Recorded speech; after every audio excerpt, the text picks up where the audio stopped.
तो आज गाथा 21 चल रही है।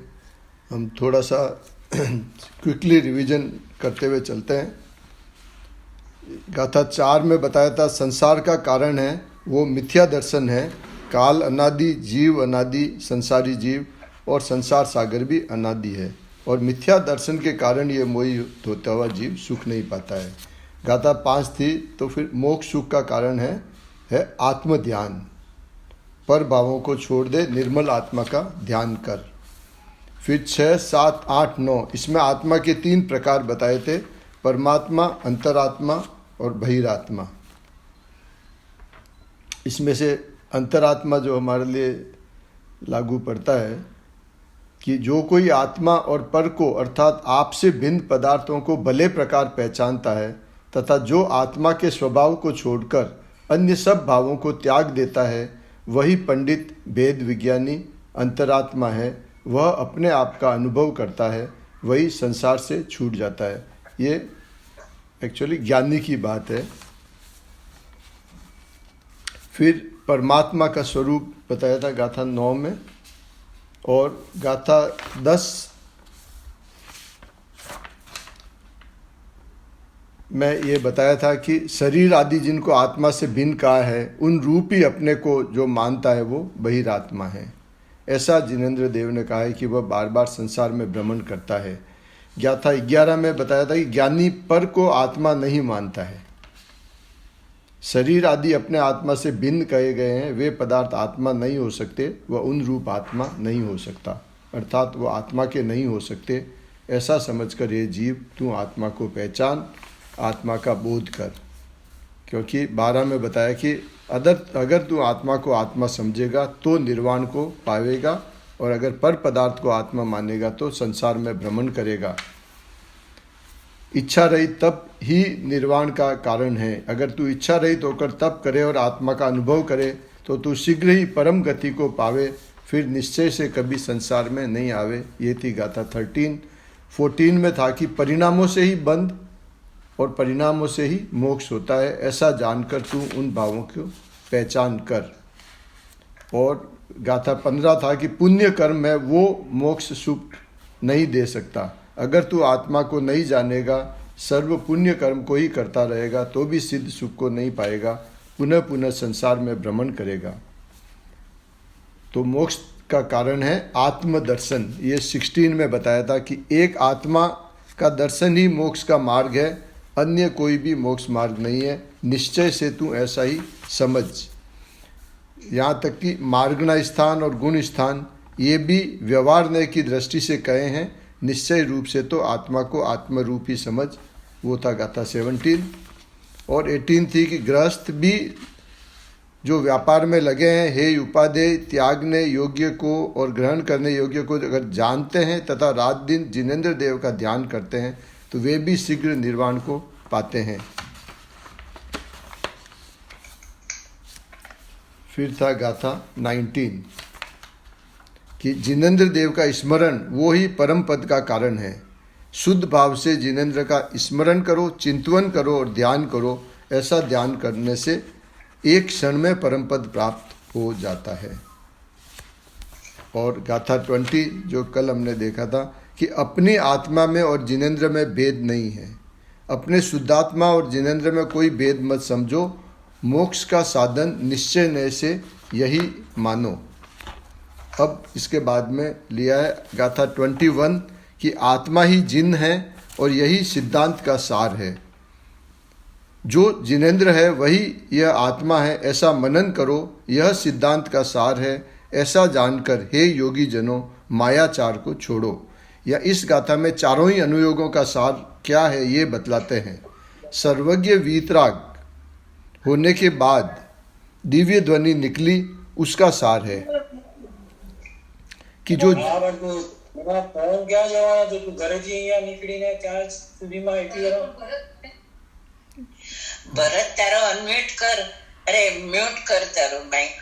सर्वज्ञ वीतराग होने के बाद दिव्य ध्वनि निकली, उसका ये सार है कि जो जिनेंद्र है वही ये आत्मा है, ऐसा मनन करो। और चारों अनुयोगों में यही आया है। फिर उन्होंने एक एक अनुयोग का बताया है।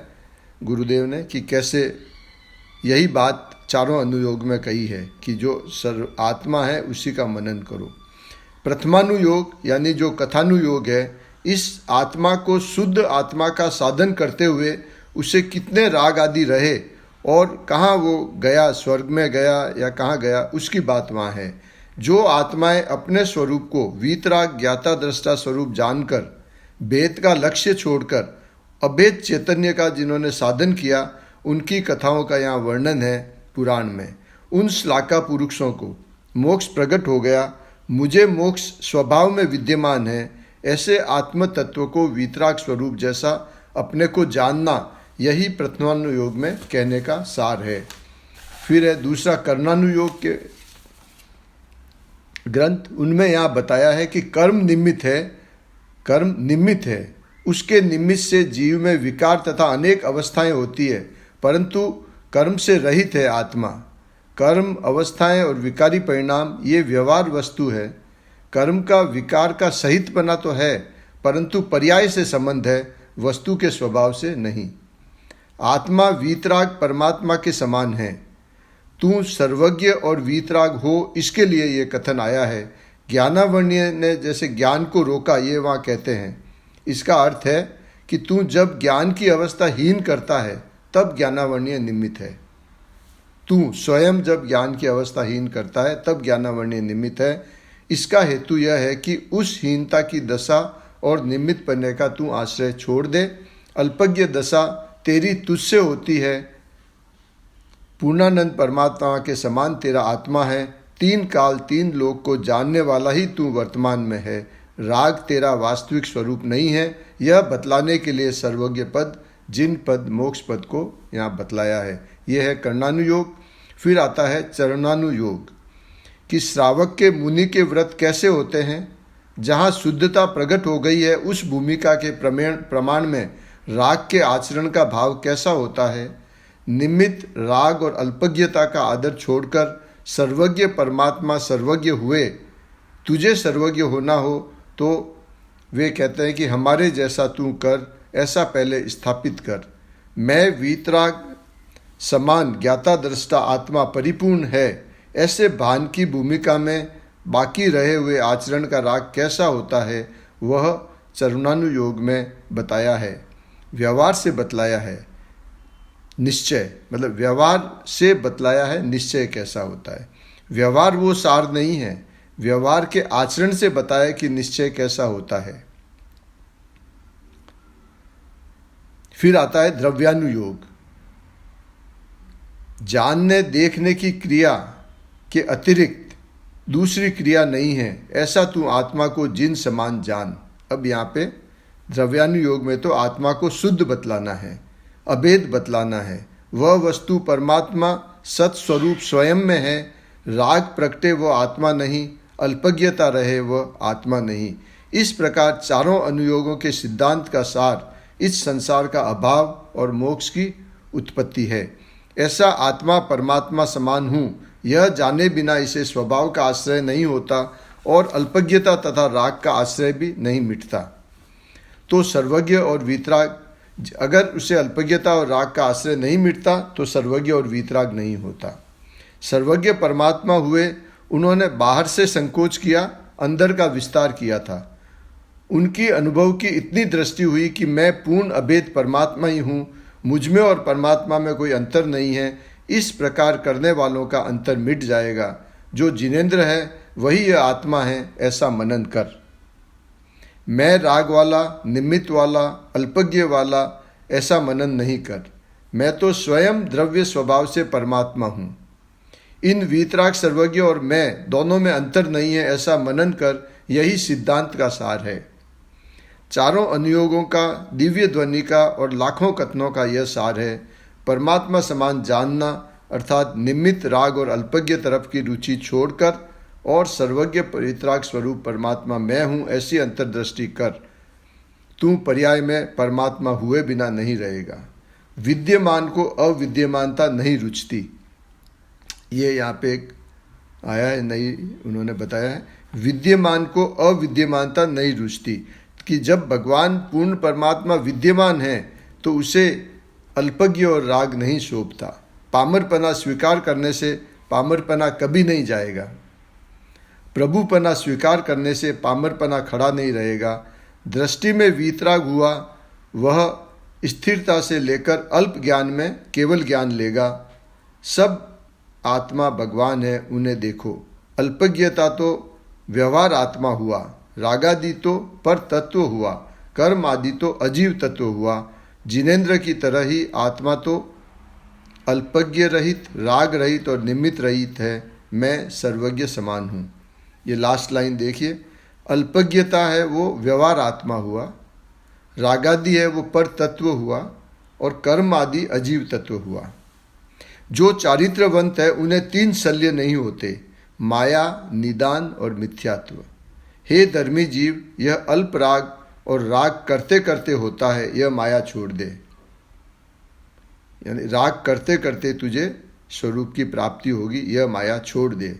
जिन सोही है आत्मा, अन्य सोही है कर्म, इसी वचन से समझ ले जिन प्रवचन का मर्म।